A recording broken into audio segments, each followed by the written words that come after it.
Well, we'll go ahead and get started. People may still trickle in, but welcome to the Center for Russian, East European, Eurasian Studies noon lecture. For those of you who I haven't met, my name is Elizabeth King. I am an associate professor in School of Public Health and the current director of CREASE.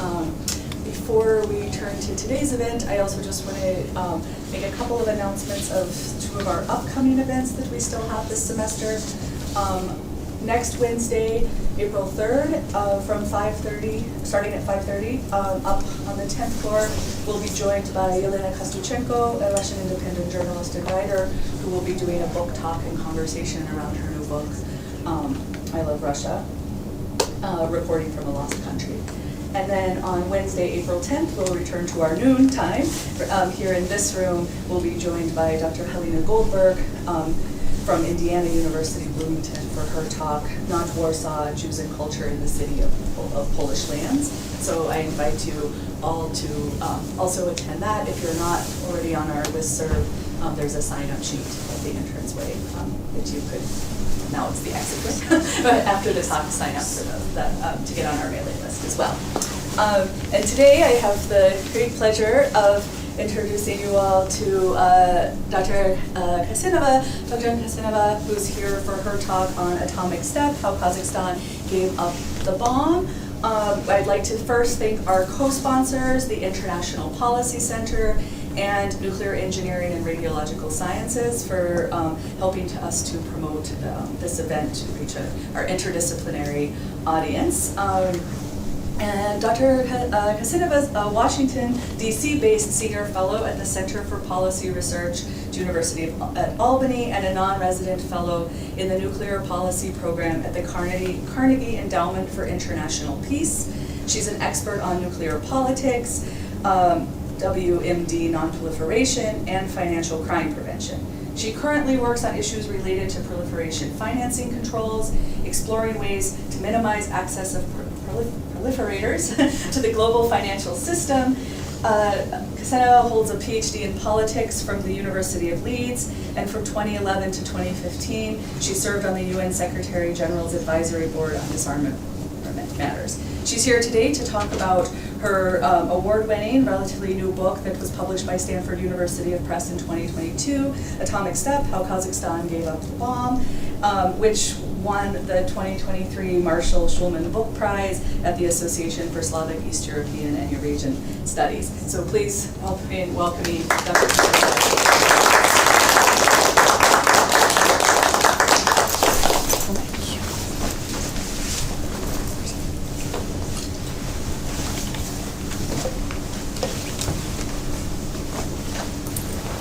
Thank you, everybody, so much for coming.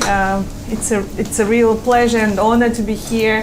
I accepted this invitation with joy. I'm very grateful to sponsors, co-sponsors of my talk, and I'm especially grateful to Elizabeth, Liz, Gosh, and Anna for making everything work so smoothly.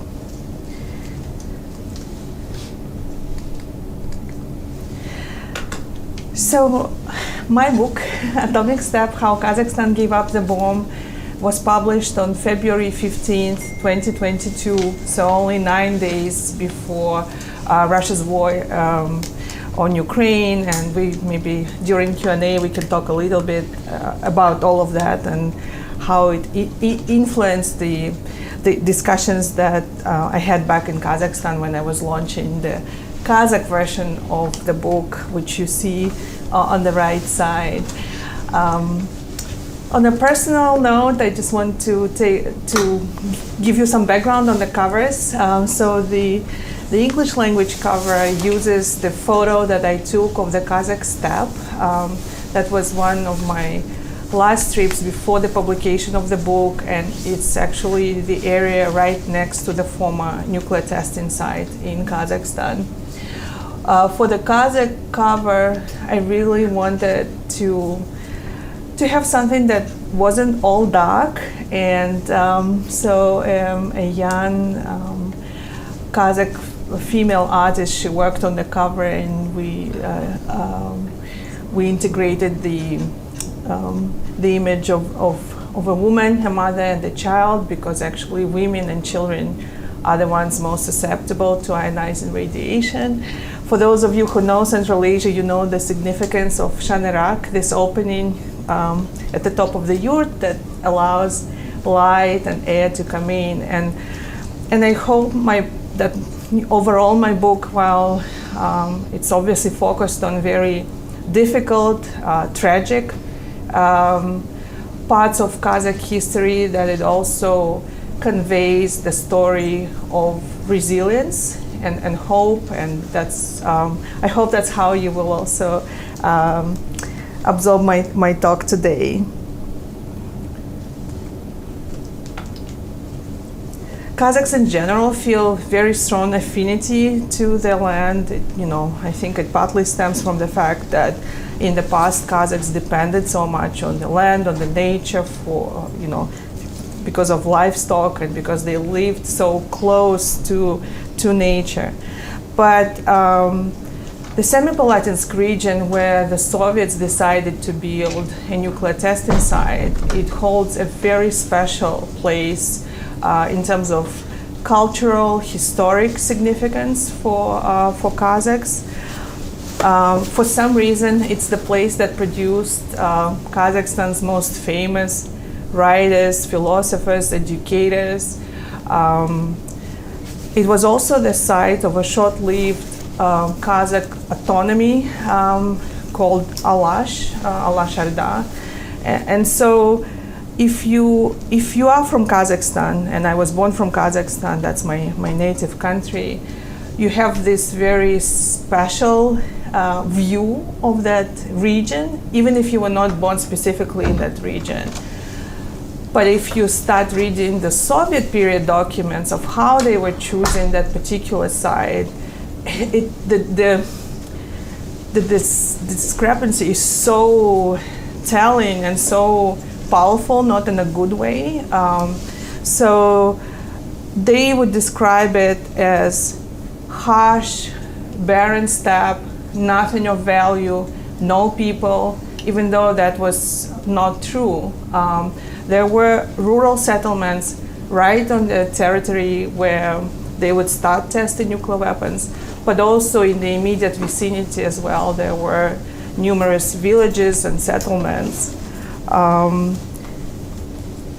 not to mention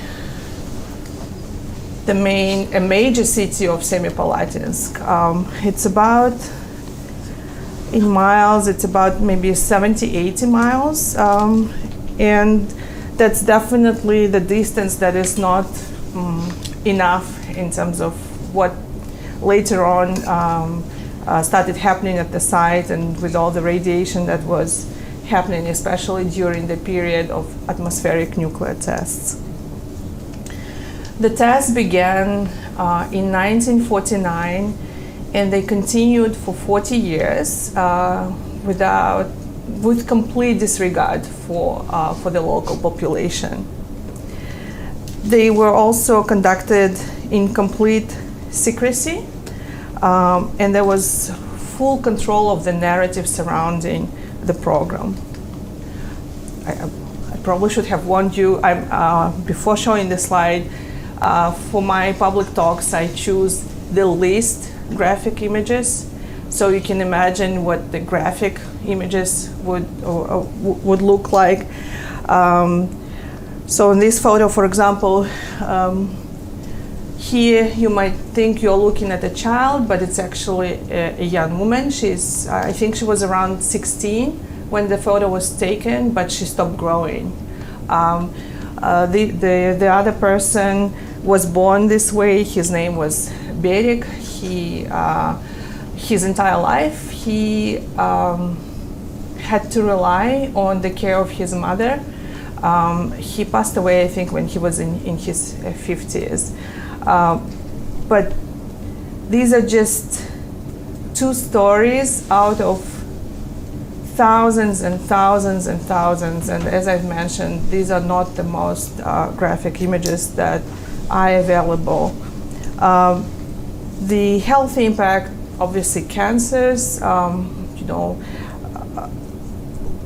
various diseases, including people losing swallowing reflex. So I never recognized until I started studying this that actually this is so important that we have this reflex so that we don't choke on food. And so people would have all sorts of neurological diseases. As I mentioned, women especially suffered stillbirths or babies born without limbs or with Down syndrome and yeah, just a variety of very serious illnesses. What I think is very telling is that the Soviet military authorities, they almost never evacuated people, only on several occasions before extremely powerful tests they evacuated people. And then the question was, did it even help? Because the people would be returned to their villages within a couple of weeks, so it was still very contaminated. I also find it very illogical that once they started announcing in advance more powerful information about more powerful tests, they would advise people to go outside of their houses. And especially during the atmospheric nuclear tests, you would think, why are they advising this? Because you are less protected when you are outside.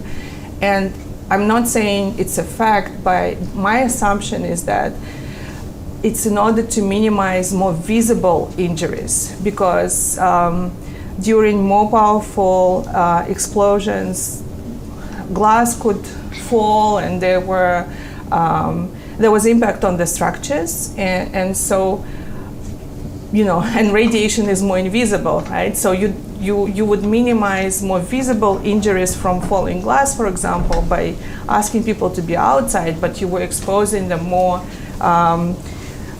to the immediate effect of radiation, not to mention the long-term impact. There was monitoring of what was happening to people in the rural areas. There were some studies. They were all done in secret. And this data was used only for military purposes. It was not shared with the local healthcare authorities. So local doctors, of course, very soon, within a few years, the impact was visible. People started getting sick, but the local doctors didn't have information on what exactly was happening. And moreover, they were prohibited from recording honest diagnosis. So if somebody died from stomach cancer, it would be put as stomach disease, not cancer.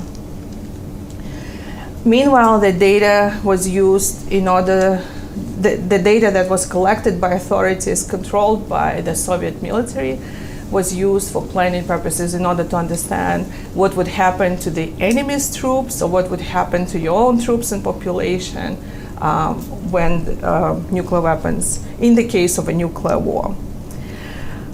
One of the most tragic sides of this was the rise of suicides. Initially, ethnic Kazakhs, they wouldn't bury people who died by suicide at the regular Islamic cemetery because it was considered that it goes against Islam. And then the locals decided there are too many people who are dying by suicide.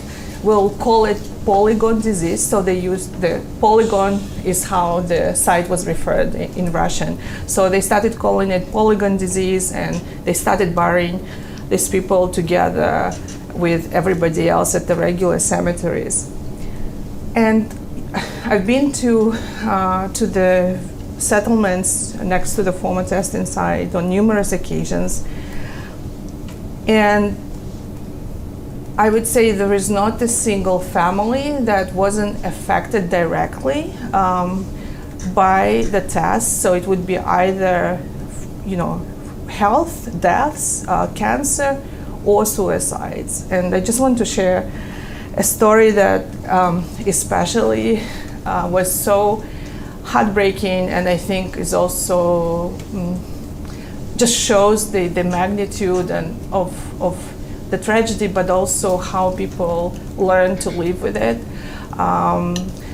There is a former high school teacher in one of the villages who, I interviewed him on several occasions, and on every occasion he would give more and more information because I think trust was growing, and just telling about the stories of his classmates and neighbors, and on during one of those conversations, he was talking to me in a very even voice and just, kind of listing the people that he knew who died by suicide, and then without changing the pace of his voice, he said, and my son hung himself when he was in the 9th grade, and he kind of continued.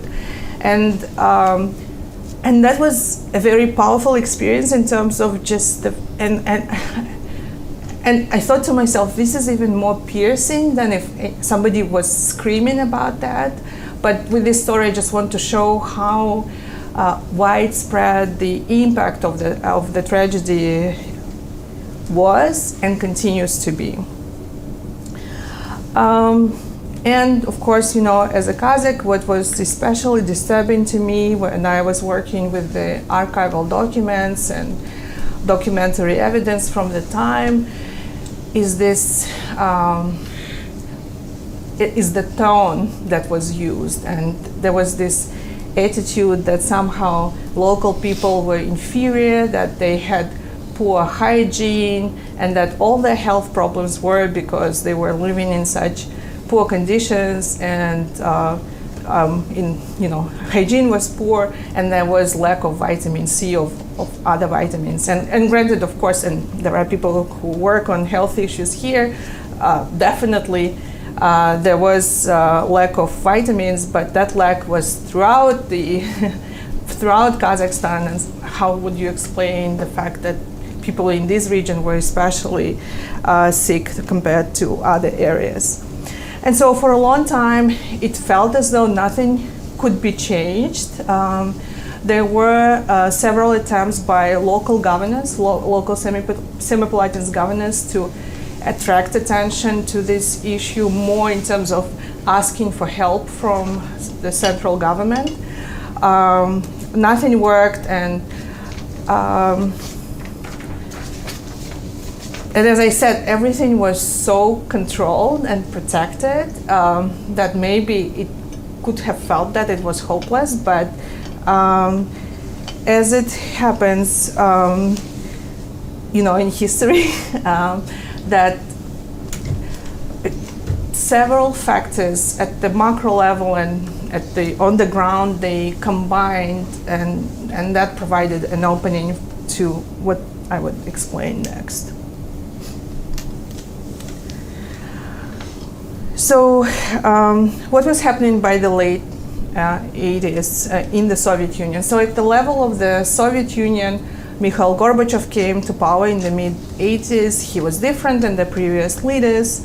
He was more open to the outside world. He was less interested in arms race. So he, on the personal level, wasn't that keen on nuclear tests. More political freedom was allowed, and importantly, the monopoly of the Communist Party was shifting, and the environmental movements were allowed. So that's what we are having at the Soviet level. At the level of Kazakhstan, so what's happening there is that, similar to other republics, that's the time when there is this growing dissatisfaction with the fact that everything is controlled by Moscow. That, I don't know, for example, Kazakhstan produces all this meat, and then it's Moscow that decides how much meat every city in Kazakhstan would receive, or I don't know how many kindergartens would be built. And so you have this push for, we want to have more agency over our own fate. And And then, in terms of a specific event that was, I think, like a last drop, by then the tests in the atmosphere were banned, but the tests on the ground continued. And underground nuclear tests, while still harmful, they were considered to be, for logical reasons, less harmful than atmospheric tests. But still, there was venting of radioactive gases during such tests. And so on February 12th of 1989, just one of these underground nuclear tests happens. But there is a significant release of radioactivity. And so you have a military settlement of Kurchatov, that is where all the people associated with the nuclear testing program lived. But then you also had another military settlement, a closed city called Chagan. This is where there was a military aerodrome, and the heavy bombers were located there. And so the devices in that other military settlement, they register that radioactivity is above acceptable levels. The command of that division orders, first of all, people in his settlement to not to come to the canteen early on, and so on. But he also decides not to hide this information. So while those responsible for the nuclear testing program, they were denying that anything happened, this person decided not to deny it, and so the information leaks. And that's where we have this connection to macro changes at the level of the Soviet Union, because previously this would be unimaginable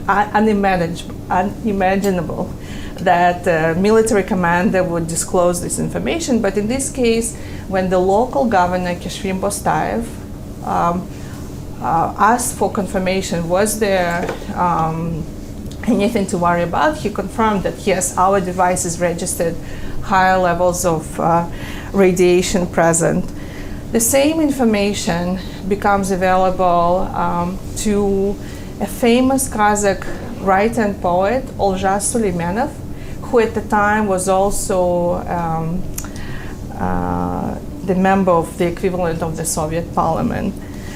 And that signals the beginning of this uproar that happens in Kazakhstan. So basically, Suleimanov, he uses his slot on TV to share this information with the public in Kazakhstan. And he says, if you want for nuclear tests to stop on our land, come on this date, which was in a few days, to the House of Writers in Almaty.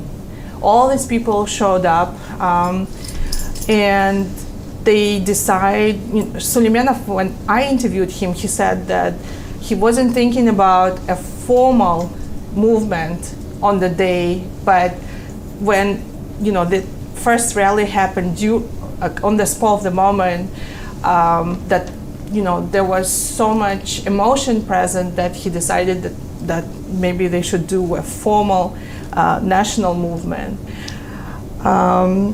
And it's a really amazing story, because it's 1989, no internet, no social media, and within days they're able to collect millions of signatures within Kazakhstan. And that was thanks to the fact that they had journalists in the group of the initial leaders of the movement, and so they would use the regional networks and kind of pass the information everywhere throughout the republic. And so this massive movement starts. They called it Nevada Semipalatinsk, because from the very beginning, Kazakh anti-nuclear movement wanted to position themselves as part of the global movement. Of course, they wanted to shut down the site in Semipalatinsk, but it was also about trying to ban all nuclear tests. And you can see even from the logo that they tried to portray what they thought would be a portrayal of tribes in downwind states in the United States, and the Kazakh elder sharing a peace pipe. And you can see some photos from those rallies, and people rallied for 2 years. I think it's wonderful that Kazakhs, or people of Kazakhstan, by Kazakhs I mean representatives of all ethnicities in Kazakhstan, that they were joined by international peace activists. So there were people who would come from the United States, downwinders from the US, Hibakusha from Japan, some peace activists from Russia, and they would all walk together, and I think it was mutually inspiring for all of them. For example, the Kazakh activists, in the interviews, they would talk with so much warmth about their trips to the United States, and they would say, oh, and those American peace activists, they told us how to do civil disobedience, they gave us all these tips on how not to get arrested and so on. And the American activists, after participation in those Kazakh rallies, they would say, we felt just so inspired because it was still the Soviet Republic. It was not independent Kazakhstan or anything. And these people were on the streets, and actually they were able to get more than, they said, than we did, because starting from the very beginning, because the anti-nuclear movement was so massive in Kazakhstan, the Soviet military-industrial complex had to go down in the number of tests from, I think, 18 to 9 or something. So it was a significant impact of the movement from the very beginning. And so they were successful. In August of 1991, all the forces, here I focus more on the public movement, because unfortunately, even within Kazakhstan, all these years there was much more emphasis on the role of the president, of Nazarbayev, and much less on the public movement. So as I see that period of time, the struggle was happening at each level. It was on the ground, civil society, at the level of the local, at the level of the region of Semipalatinsk, and also, of course, at the level of the republic. And again, if anybody's interested, I'm happy to talk about it more, how the actual government of Kazakhstan, how it changed from more timid communication with Moscow and kind of almost using the anti-nuclear movement as a shield, saying, oh, these people are protesting and we think you should consider. But I think as a result, all these components led to the actual closure of the testing site in August of 1991. But again, I don't want to dismiss or to downplay the broader context. As we remember, August 1991, that was when the attempted coup against Gorbachev happened. So there was this chaos in Moscow and in Kazakhstan that was also used to do the final push and shut down the testing site. What's the situation like now? There are some studies available in Kazakhstan, and which confirm that second and third generations of those exposed to radiation, that they have higher mortality rates, higher cancer rates. They don't mention the fourth or fifth generation, not because they're not affected, but because the data that they have, they were basically taking some Soviet era data of 10,000 people that were under monitoring, and they looked at the statistics and looked at what happened with this group. By traveling to those areas over the years, I'm not a medical doctor, I'm not a scientist, so I definitely take it more as just somebody sharing, kind of common person observation. It's clear to me that the fourth and the fifth generations are also, they continue to have the impact. And I'm saying that because of two things. One, it's very hard to find people who live to a very old age there. And number two, there are just too many children that have visible health issues. And, I don't have data on things that, for example, I cannot see with my own eyes, but I can tell you about one of the trips. For example, I go to one family, and there is a baby boy. He was 6 months old at the time, and he has 6 fingers on one of his hands. So, and then, we go to the next family, and that's the family with several children. And one of the girls, she had cancer at the age of 6, and then the youngest daughter, she's missing 4 fingers. And it's a small set, it's like a settlement of I don't remember the exact number of people, but just maybe 2,000 people. So not a large community, and then you have, all the families that you talk to, even not the ones that we came to interview, maybe it's, I don't know, a driver or somebody we just meet randomly.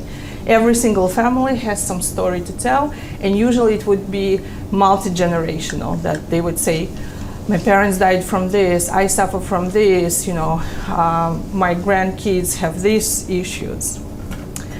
So, but as I've mentioned at the start, I think if there was an important lesson that I've learned from my trips there, is that nobody wants pity and nobody wants to be seen as just victims. As I've mentioned, this is a very special region. People are extremely proud of that they are from that region. They are proud of, their countrymen and countrywomen who originated from that area, and so I think it's a very, it's where we, and by we, I mean, scholars, but also activists and journalists and everybody involved should be extremely careful and sensitive and respectful. It's a very fine line, I think, between showing it as some kind of nuclear wasteland and actually showing the complexity of what's happening there and the complexity of what the experiences of people who live there. Now I'm switching to a more political spot and also to the period of what happened after the Soviet Union collapse. So the Soviet Union collapses and Kazakhstan finds itself with, in terms of the size, the 4th largest nuclear arsenal in the world. Nuclear warheads, intercontinental ballistic missiles, heavy bombers, nuclear material, but also nuclear facilities. And I come from the nuclear policy field, and there is always this emphasis on the weapons themselves. I think because, it's kind of easier to picture them, right? Even now when we discuss Kazakhstan or Ukraine, we talk about weapons. And so in case of Kazakhstan, Soviet weapons were present on its territory. They were not automatically Russian. There is this narrative somehow that they were automatically Russian. No, they were not. These were Soviet nuclear weapons. Their legal status was defined only in March of 1994. Until then, I think that the most correct way to describe them would be Soviet nuclear weapons. They were on the territory of Kazakhstan, and Kazakhstan was a sovereign nation, and their fate could not be decided without Kazakhstan's decisions. But in practical terms, Kazakhstan didn't have physical access to command and control. So it couldn't launch them, it couldn't prevent them being launched. The facilities were controlled by troops that were controlled from Moscow. And so I think that's an important distinction. What I think is more important for the discussion of Kazakhstan deciding to go the non-nuclear way is the fact that it controlled all the facilities and tons of nuclear material.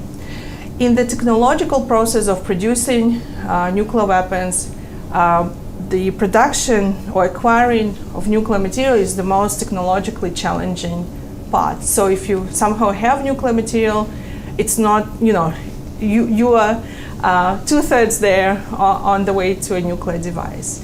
So for me, Kazakhstan's political and strategic decisions on whether to choose to be a non-nuclear state or to decide to be a latent nuclear state, for me the emphasis should be on the material and the facilities that Kazakhstan did control. And Kazakhstan had a good starter pack. So if the decision went the other way, it actually had some foundation to work with, and not because of the Soviet nuclear weapons, but because of everything else that it had.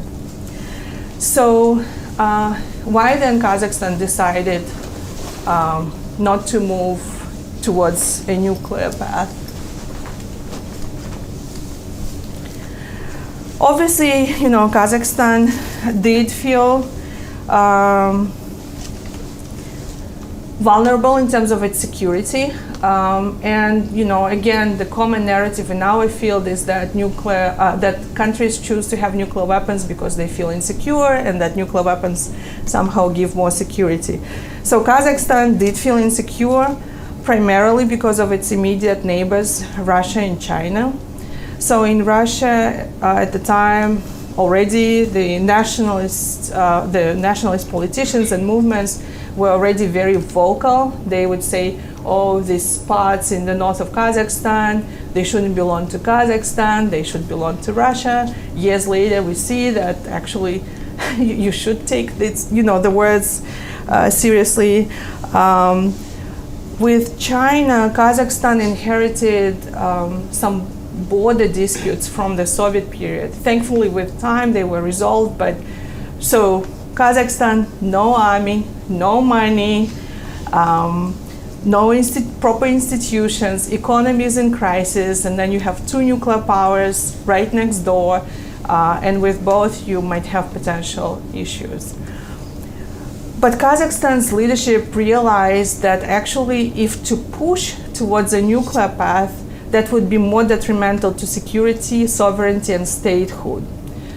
Why? Because, as I mentioned, Kazakhstan was poor on all accounts, but it was rich in terms of natural resources. And so, you had all these resources which you potentially could get out, start selling, but you couldn't do it. Kazakhstan couldn't do it if it would be a pariah state. Right? If there was no foreign direct investment, no foreign technology, if access to international markets would be blocked or not encouraged. And so it's very interesting, when I was interviewing Kazakh decision makers, that they saw it the other way around. They thought, okay, the setup of the nuclear global order is unfair because you have nuclear haves, nuclear have-nots. But actually the norms exist. That's how we see it. We know that for us to survive as a new state, we need to be accepted as soon as possible into the international community. But they, because they felt vulnerable, that's why so much of the the huge part of negotiations for Kazakhs was around security assurances. That they wanted this commitment from nuclear powers, this promise that they would not be attacked, they wouldn't be threatened. And this, of course, becomes especially important for today's context, because I can tell you from the case of Kazakhstan, the Kazakh government took it very seriously that nuclear powers signed the Budapest Memorandum, that there were those commitments made at the highest level. I mean, you cannot go higher than the president signing the promise. And that was, the security assurances was a big component of Kazakhstan feeling comfortable to say no to a nuclear scenario. And again, we can discuss a little bit more about maybe the weaknesses that were ingrained in the memorandum, and the fact that somehow Russia thinks it's okay just to completely ignore this commitment among many others. But talking about the 90s, that was important for Kazakhstan, and that's what they got, not only in the Budapest Memorandum, but also in a bilateral document with the United States. They also got access to foreign direct investment technology, to international institutions. Here I would especially mention the arrival of Chevron to Kazakhstan. That was the first major Western company coming and investing a large sum of money in order to develop oil fields, and then other international business came to Kazakhstan. It was very important that the international community, but especially the United States, made available technical expertise and financial resources for denuclearization, because Kazakhstan was so traumatized by the period of Soviet nuclear tests that it wanted to make sure that everything would be done in a safe manner, and that became possible because of the international assistance, especially the US-funded non-Luga cooperative threat reduction program. Of course, domestically it was very conducive because people just didn't want, and still don't want, to hear the word nuclear. And the norms, I think it's so important to recognize that this young country in the early 90s, with almost no diplomats of its own, with no institutions, it's not like, for example, in the US, you had all these interagency groups, and you had people at Harvard, doing all these scenarios and analyzing all the scenarios. And in Kazakhstan, you had a few people who could understand what was happening and who could provide advice to the government. And I was so heartened to see that these writings did talk about norms, that they actually, in Kazakhstan, they were thinking, what about the nuclear non-proliferation treaty? What about the norms? Do we want to be the ones who undermine the structure? Do we want to be this country that behaves itself irresponsibly? And I think it's very important that that discussion was present. And so with all of that, Kazakhstan chooses the non-nuclear path. So, weapons have been removed, and then the destruction of infrastructure takes place, and the missile silos are being dismantled, and I hope some of you might be interested enough maybe to read up on Project Steppe, because that's a story that is really lends itself to Hollywood script. At one point, one of the facilities in Kazakhstan told Americans that they had 600 kilograms of highly enriched uranium, which was enough to fuel 20 nuclear bombs. And so there was this secret operation to remove that material from Kazakhstan to the US using military planes that didn't have stops on the way. They were refueled mid-flight, and so some really fun stories came from from the projects that were happening on the ground. Spent fuel was also secured, moved across almost entire Kazakhstan from the Caspian Sea shore to the former nuclear testing site to be secured there. And so some really fun stories there, how they would do it across the steppe in very harsh weather conditions, when you had trucks slipping on ice with HEU, and both American and Kazakh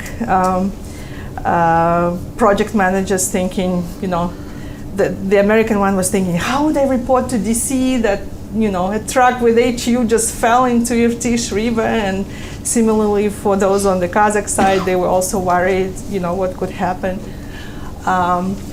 And then at the former nuclear testing site, there were all those tunnels and boreholes.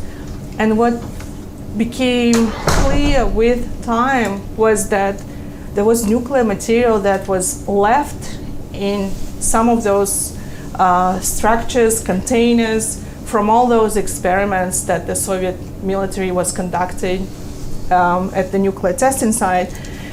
And there was a real worry that if, for example, a well-funded terrorist organization would decide to somehow get access and collect material, that it would end really badly, because as I've mentioned, getting nuclear material is really one of the most important steps towards creating a nuclear device. And I want to leave you on kind of a hopeful note. I started with this very dark part of Kazakh history of what was happening at the nuclear testing site. And I think now it's almost like going a full circle, because the same infrastructure is now used for something meaningful. And the specific photo is from the field exercise in support of the treaty, which is not in force yet, but when it will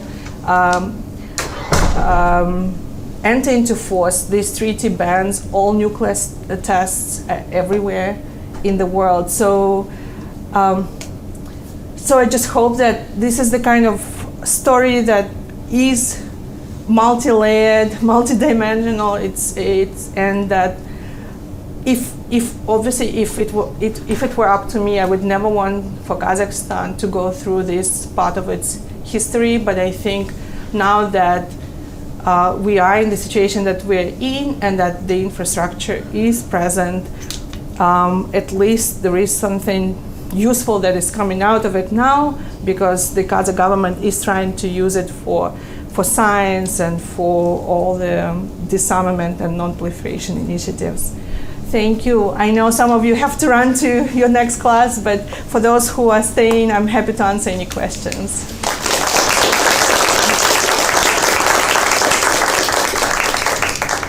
And if people have questions, it would be great if you could state your name and affiliation before you ask. Thank you guys for coming.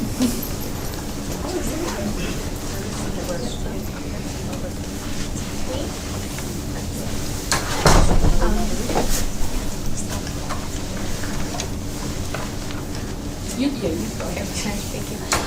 So my name is Lili Dam at the Russian in Greece as well. I come from Armenia, so this is really interesting to hear. And thank you so much for the talk. I think something that struck me was, in Armenia when we learned about 89 and then the environmental movement, and it again started right against the ban of the nuclear power plant, and then eventually turned it into the Karabakh movement and led us into war. But we did not really talk about how there are other places that had similar history. So I guess this is kind of a comment, but also a historiographic question. Do people in Kazakhstan learn, for example, about the other Soviet Union countries, right, that had similar kind of history and path? So for me, this first time, I'm like, oh wow, that there is such a similar tragic, something that happened in a close space, and I have no idea, and I'm yet studying here, so it's just interesting how we concentrate on ours. Thank you. I think this is a very good question, which is relevant both to the past and to present, because I think both then and now we don't know about our immediate neighbors as much as we should. So in Kazakhstan, the discourse was what was present was Chernobyl, but nobody talked about any other environmental movement. So maybe the more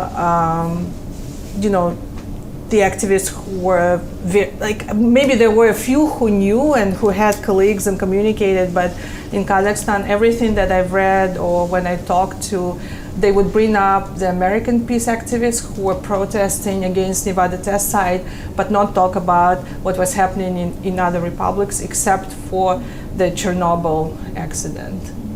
But I think even now, it's interesting with the book as well that I've mentioned in the beginning that it was published just before Russia's war against Ukraine, and when I went to Kazakhstan and how it was all perceived, and I think I was a little. First of all, of course, as many of us, I went into some kind of depression trance, and I didn't care about my own book because of the first months of the war. But then the first readers started giving feedback, and they said, this is so helpful also in order to understand what's happening, between Russia and Ukraine, and how this is a pattern rather than, something abnormal. And it also showed to me that sometimes we don't see our own similar paths and similarities and shared paths and some patterns. I think there is so much more that we could learn, right, from the experience of others. But yeah, thank you for your question. Hi, Dr. John. Hi. I actually have two questions, Mm-hmm. and I apologize if you already addressed the first question in the initial part of the talk that I missed. I know one can't generalize too much, but I just wonder what can we learn from the Kazakh sort of decision to give up the bomb that we might sort of extrapolate to other countries in terms of inducing them to give up their nuclear weapons also. And then another question I have, I just wonder, what has the reception been in Kazakhstan to the treaty on the prohibition of nuclear weapons? So on the first question, I want to start by saying that, of course, the cases of Belarus, Kazakhstan, and Ukraine, they're unique. I wouldn't, so for me, South Africa is more of a classic disarmament case, and I think we should treat Belarus, Kazakhstan, and Ukraine as separate. And even, among the three, I would treat each as a specific case. But I still think that there are important lessons. I think lesson number one for us in the field is not to take for granted the discourse that if a country feels insecure, it seeks nuclear weapons. It's a convenient narrative, right? So I think the case of Kazakhstan shows very well that the analysis or the cost benefits on this decision for a vulnerable, insecure state can go the other way, and we shouldn't dismiss it. I think the current situation with Russia's war against Ukraine really is not helping us with promoting the importance or the value of countries saying no to nuclear weapons. It's the most common question that I get now, that Kazakhstan and Ukraine make a mistake by giving up a nuclear option. And I really, after explaining that for Kazakhstan it was the wisest and maybe the only decision that, could ensure that it would survive as a state, I think the premise of the question should be turned around. It should be, how did we allow Russia to do what it's doing now, rather than now somehow accusing Kazakhstan and Ukraine that they were not thinking enough, or they were not, that they were not wise enough to foresee that that Ukraine's sovereignty and territorial integrity could be undermined. So we really should be careful with how we phrase it. And so for me, I think both Kazakhstan and Ukraine, they are underappreciated cases of when they did something that was important to them in the context that they were in. I think that it was, but also they did something that was for common good, for the international security, and we shouldn't question them. We should question, how did we end up with Russia doing what it's doing? And the second question, the reception in Kazakhstan. So the Kazakh version was launched in September, October of 2022. It coincided with the second mobilization effort in Russia. So I come to Almaty. Of course, I anticipate that probably it will be, intense. I don't know how, but I assume it would be. I underestimated everything. So I come there, and everything is happening in the context of lots of young Russian men being present in Kazakhstan, fleeing Russia. So Kazakh youth especially is already very, it's very politicized at the moment in a good sense. Things started before the war that young generation in Kazakhstan wants to understand Kazakhstan's past better. They are rethinking, reanalyzing, they're questioning the Soviet past. And now with the war, this process is on steroids, that everything became just even more powerful and more important. And so my launches, they happen in this context of heightened discussions on, what's the role of the Soviet past, what happened when Kazakhstan was part of the Soviet Union, what's happening now, nuclear and everything. And I think I underestimated how much the nuclear component would be seen as part of a broader kind of decolonization discourse.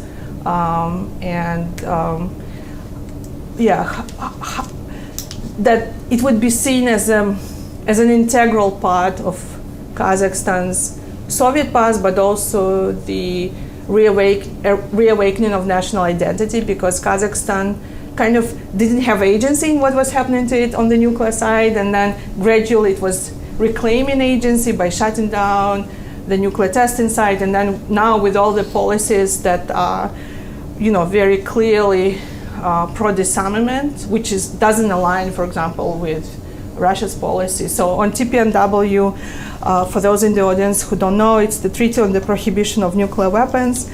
None of the nuclear weapon states signed or supported, but it's in force. And Kazakhstan was among the first 50 states to sign and ratify it. And it did it symbolically, the ratification, they did it on the date of the closure of the Semipalatinsk nuclear testing site. So there is definitely this, the clear link between the nuclear testing program that started on August 29th of 49, the closure of the nuclear testing site on August 29th of 1991, and then the ratification of the TPNW also August 29th, a few years later. So while broader public is not aware of the treaty, the experts, right, or the diplomats and those who care, they all see it as part of one story. And now, again, for those who know, we've had the same president for 30 years, now he's gone. And some would ask, do you think it was more of a personal project of Nazarbayev so that he can get the Nobel Prize? And I think, obviously partly I think he was hoping he would get the Nobel Prize. But unfortunately the narrative was very personalistic.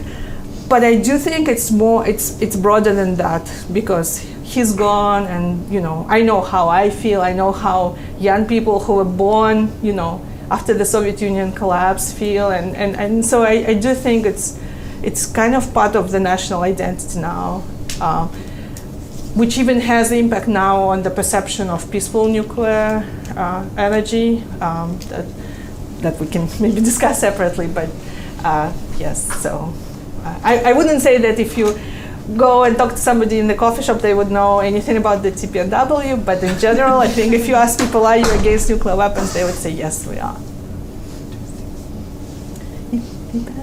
Okay, thank you, Jean, for this wonderful talk. I have a my name is Ipan, I'm a first-year history PhD student here, and I study mining in Central Asia. So I have a kind of weird question, because at the testing site we see independent Kazakhstan destructed all the Soviet infrastructure, but how about these uranium mines, right? Because I feel that's less visible. That's and also all this mining infrastructure Kazakhstan is relying on today was mostly from the Soviet era, right? And Kazakhstan is one of the largest uranium exporters in the world now. The largest. Number one. The largest, yes. I'm trying to remember the number. So what's going on there? I'm just interested, right? Because that's also there's a kind of continuity in these infrastructures. So I think it's important to note that at the level of the Kazakh government, they make a distinction between the weapons infrastructure and the infrastructure for peaceful uses.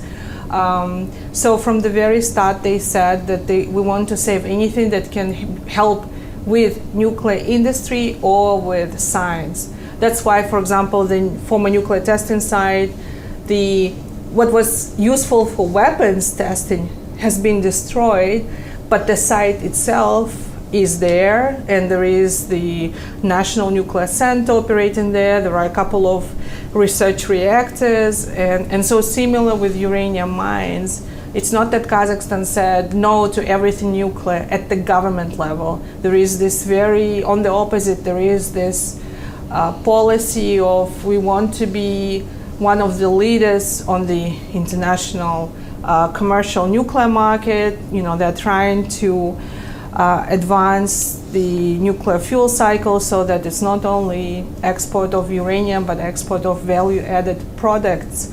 And so, there is not only they're not planning to close, on the opposite, they're trying to develop the peaceful nuclear industry, which is different from the public. So the public is on a very different page when it comes to that. So the public is overall extremely anti-nuclear and suspicious of everything that has the word nuclear in it. And so IPAN does good research on renewables and all of that, and so he knows that there were several attempts to introduce nuclear power in Kazakhstan. Every time that would be met with very strong opposition from the public. Now is the latest attempt, and as a nuclear policy person, I think there are many issues that they would need to address before introducing nuclear power, but the public kind of doesn't distinguish whether it's peaceful or weapons, and so it's one big nuclear that they don't want. But at the state level, the policy is different. How does the state feel about Iran's nuclear program? So Kazakhstan is, I think is very firm that it's in support of international law, norms, disarmament, and non-proliferation. So Kazakhstan is interested in helping the international community and Iran to come to some kind of agreement, and before, when the Iran nuclear deal was negotiated, Kazakhstan actually hosted, I think, a couple of rounds of talks. So Kazakhstan sees itself as an intermediary, as a country that is trying to help resolve. And so overall, Kazakhstan recognizes that countries have the right to peaceful nuclear programs, but that nobody should be doing anything against the established non-proliferation norms. So it was a host of a couple of rounds of talks, and I remember I think it was the New York Times, after one of those rounds that wasn't very successful, and I think either the title or the body of the article said, the only thing the parties agreed on is that Kazakhstan is a nice place to disagree in, or something. That they did everything, as host, but kind of in substance nothing came out. But also related to your question, Kazakhstan hosts the IAEA, the International Atomic Energy Agency, Bank of Low-Enriched Fuel. And one of the reasons for that idea of that bank to be available is to make countries like Iran feel less attached to the idea of having their own nuclear fuel cycles, so that they know that there is somewhere else they can go and get the fuel. And so Kazakhstan was the only one that offered to be the site. It became the site, and when Ahmadinejad came to Kazakhstan, the previous Kazakh president was actually specifically kind of talking to Ahmadinejad and saying, and look, we're hosting this fuel bank if you ever need it. Yeah, Ahmadinejad didn't say much, but he also, he also didn't express any negativity about that. So that's that's roughly the policy of Kazakhstan. Hi. Yes. Hi, I'm Mara. I'll admit I don't know much about domestic Kazakh politics, but would you say that like the successful nuclear de-armament of Kazakhstan contributed to Nazarbayev's longevity as a leader? And could you speak to that perhaps? I think he definitely used both the anti-nuclear movement and the de-nuclearization as part of his standing, or to solidify his political power. I wouldn't say it was the only component, but there is definitely some political value that he got from that. It's very interesting, his role, how. So I think Nazarbayev was a very shrewd political animal, and it's very interesting to observe how he would communicate with Moscow, especially at that crucial moment in the late 80s, early 90s. And, because on one hand he was one of them, on the other he was representing Kazakhstan and he had his own ambitions. It's like with the Soviet collapse that he wasn't keen for Kazakhstan to be left on its own, but he also, at the same time, once it became clear that Soviet Union wouldn't exist, that he used that chance to solidify his power and kind of push Kazakhstan towards sovereignty. So there was definitely some of that, but it wasn't the only or maybe the most important part of the story. Thank you. Mm-hmm. Hello, my name is Ksenia Yevtaeva, and I'm a fellow vice center of Europe in Eurasia, and I'm also affiliated with the Kharkiv National University of Internal Affairs, Ukraine. Mm-hmm. And I have two separate questions. First of all, I'm very interested, what is the present policies of Kazakhstan to their population and their and the Victims. lands that were exposed to Mm-hmm. their nuclear waste and all these explosives that were held. Is it what is happening right now? Because in Ukraine we also have this heritage of Chernobyl, and I personally, I was born and lived half of my life in Chernihiv, which is only 43 miles from Chernobyl, so I kind of even remember what was happening at this moment. And another question related to the present time, we can see that the guarantees that was given by the countries who signed the memorandum are being prohibited, and we can even see their the threats of using their nuclear threats right now that being even provided not by some politicians but even by the heads of the states. So my second question is, how do you see the future of the nuclear security in the world, and what diplomatic and other actions can be done to promote this nuclear security, because it's of course it's very urgent for Ukraine and and for the rest of the world as well. Thank you so much for your question. So on the current policy of Kazakhstan in relation to victims of Soviet nuclear tests, even at the beginning in 1992, Kazakhstan immediately passed the law on assistance to the victims. It was an imperfect law, so it introduced some benefits, free medical treatment, and so on the face of it. It was a very important law for the time, but now it's so out of date, and there are many illogical things. For example, if, for example, a child has cancer related to ionizing radiation, the child can get medical care for free, but from that settlement, for example, that I described, to get to Semey or to Astana, it's very expensive. Usually the families don't have money, or the transportation is not covered, or a person maybe was born and lived in the area when the atmospheric nuclear tests occurred, absorbed the dose that doesn't go away, it's kind of with you. And then if they move to Almaty, for example, they lose all the benefits. And so there is a law, there are some protections, but it's not I always criticize that it's not enough. And also more broadly, in terms of socio-economic assistance, these settlements are just, in very bad shape, and it's just very painful because Kazakhstan invested so much into building a new capital or into promoting Kazakhstan's achievement on the nuclear disarmament arena, or it hosts these wonderful, fancy conferences in Astana, and every time I go to the settlements, I think, these people don't have running water, and many rural areas in Kazakhstan are in bad shape, but I think especially in these areas that suffered from Soviet nuclear tests, more should be done because they're in an even more difficult situation. So some assistance can be improved, and I think right now the policy is moving in the right direction because under this new treaty that was mentioned, the TPNW, Kazakhstan is leading on the provisions that are on victim assistance. And so, as is the case with many things in Kazakhstan, that the foreign policy drives domestic policy, that because Kazakhstan is doing so much on the international arena, the domestic policy then kind of has to catch up. But for me, it's also important, at least to mention in passing, the issue of nuclear justice. And that connects to your second question.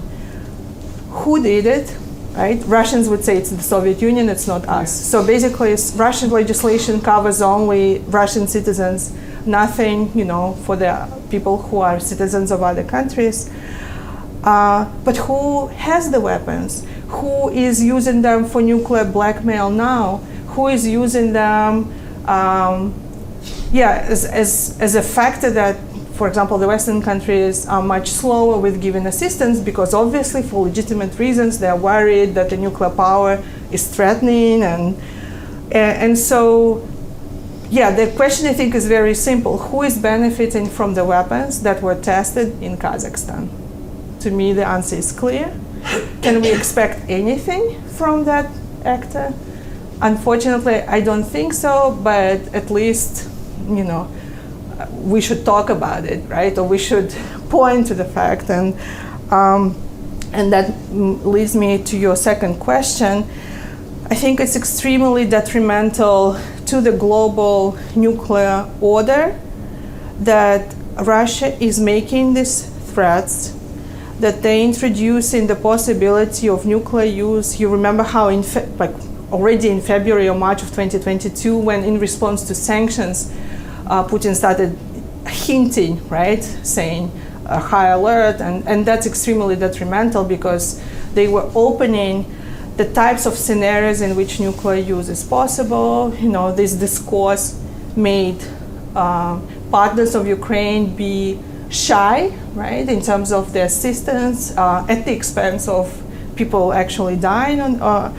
And so I think number one, I think the cases of Kazakhstan and Ukraine should be promoted more, and they should be applauded more by what they did back in the 90s. I think not enough was done to acknowledge their contribution. But number two, that's exactly why it's so important that Ukraine wins, because if it doesn't, and I think it will, but it's very practical and strategic. If we allow Russia to win, then we don't have any arguments left. Like, I work in the field of non-proliferation and disarmament. How would I go to other countries and persuade them? Like, I think it's existential, not only for Ukraine but for the global order.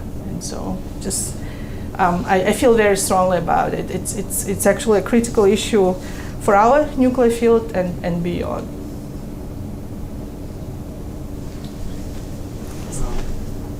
Brief question, yes. Maybe remark. First of all, thank you very much for your such important topic and great presentation. My name is Yuri Kaparulin. I'm also Weather Center Fellow at Chris Lecture, and I'm also affiliated with Kherson State University in Ukraine, so I'm Ukrainian. I found your topic pretty close to a recently published book. It's called Atoms and Ashes, A Global History of Nuclear Disasters by Sergei Plokhy. And I didn't have a chance to read it yet, but I wonder to ask, maybe you somehow cooperated this book or this issue, this author. It's a famous Ukrainian historian, Ukrainian At Harvard. American, because Yeah. he's a professor in Harvard now. But do you have any cooperation in this? No. We project? didn't No? cooperate on the Okay. books.